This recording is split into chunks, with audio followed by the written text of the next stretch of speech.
President Trump in a cabinet meeting today. Quite good as usual. Cut one, go. What are you going to do if Iran starts up their nuclear program? Iran will find out. They're going to find out. I don't think they should do that. I would advise Iran not to start their nuclear program. I would advise them very strongly. If they do, there will be very severe consequence. And you know what? When he says it, he means it. And the world knows he means it. It's not Obama with the red lines. More. Cut two, go. We can't allow a deal to hurt the world. That's a deal to hurt the world. That's not a deal for the United States. That's a deal to hurt the world. And certainly Israel, you saw Benjamin Netanyahu get up yesterday and talk so favorably about what we did. Some of the senators, I watch them now as they say, oh, he shouldn't have done it. But they don't say it, the Democratic senators, they don't say it with their full throat. They don't say it with heart. Because they have one problem. They were totally against it. Like Chuck Schumer was totally against the deal. He voted against the deal. He was fighting with Obama. In fact, I remember reading at the time, they ended up in a fight together over this deal.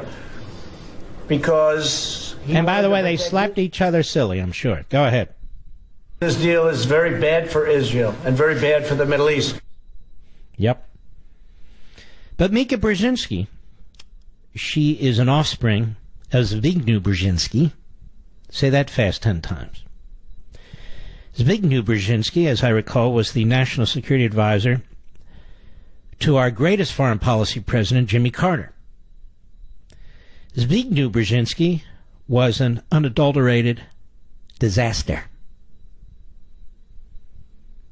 But look, he's got his offspring, Mika, and I'm sure that's a proud thing, or was. What did she have to say about all this? Because Trump has accomplished so much more than her father and her father's boss ever could have dreamed of. Cut four, go. This does draw us more into the Middle East. Our allies are upset, for sure. No. Our allies in the Middle East are not upset in the least. The Israelis, the Saudis, the Egyptians, the Jordanians, they're not upset in the least. Genius. Go ahead. I think the president's sanity is being questioned globally. The president's sanity is being... You know, she's an ass. Isn't she an ass? Just a nasty person.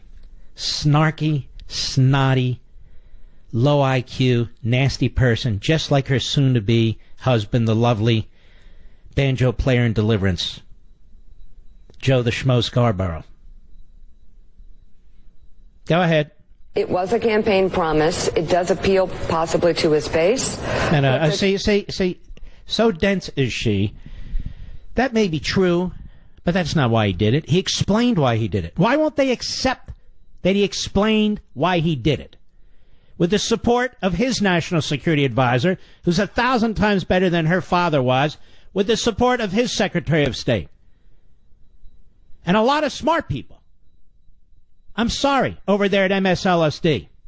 Below IQ across the board over there. Across the board. You have to be stupid to be a host, and even dumber to be a guest. And the guests, some of them don't even keep their hands to themselves. Go ahead.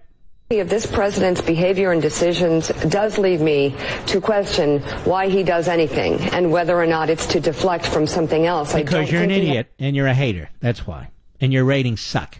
My Sunday show has more viewers than their primetime morning show. Are you aware of this, Mr. Producer? So it's like they're talking to themselves. It's like they're at Thanksgiving dinner every day, talking among themselves, bringing in one miscreant and malcontent after another to sit around the table. Plagiarist, yeah, and they have to have diversity. They have plagiarist, sexual harasser. You know, they got to have a whole diversity thing going on there. Boy, she is quite the nasty person, in my humble opinion. Then there's this guy, this senator from Connecticut. He is endlessly on cable TV. In fact, I think at this point, he's been on more cable shows than Lindsey Graham. Lindsey Graham is in the Guinness Book of World Records for being on TV more than any other politician in the history of politicians and TV. Did you know this? I made it up. But it's true. It could be true. But this guy, Chris Murphy, Dunderhead, Connecticut, he wants to beat Lindsey Graham's record. Here he is on MSLSD on the Morning Joe Schmo Show. Go. And unfortunately, President Trump's foreign policy is dictated by undoing anything that has Obama's fingerprints on it. Now, first of all, if that were true, that would be outstanding. But that's not what drives Trump and his team. You remember when Obama would travel the world and trash America? Trump doesn't travel the world and trash America. Trump stands up for America. Chris Murphy wouldn't know this. He's a left-wing radical kook, sellout, Democrat senator from the Nutmeg State, with emphasis for him on nut. Go ahead. By what's good for the nation. I guess his theory of the case is that... Now let's stop a second. Let's see if he says anything substantive whatsoever. Go ahead. Wind the sanctions relief, eventually put it all back together, the set of sanctions, bring the Iranians to the table and convince them to sign a better deal than the one that they signed during the Obama administration. That is pure fantasy. Now that's fascinating. See, the guy's an idiot. He revealed himself. If that's pure fantasy, then why did the Europeans say, we can fix this deal, we can fix this deal? If it's pure fantasy, were they lying? Were your good friends over in Germany and France and Britain, were they lying, Senator? Even Kerry was saying, maybe he can work on it and so forth, but you're saying no. And Trump knew the answer was no. Go ahead, let's listen to this genius. As your previous guest mentioned, what's really going to happen is that the Iranians are going to probably in the short term try to cut a side deal with the Europeans that further splinters us from our European We're not partner. splintered from the Europeans. They need us. We don't need them. But that said, all these machinations going on, the guy never says what's in the best interest of the United States of America. Never. Go ahead. Eventually that deal probably falls apart. The Iranians restart their... Shut up.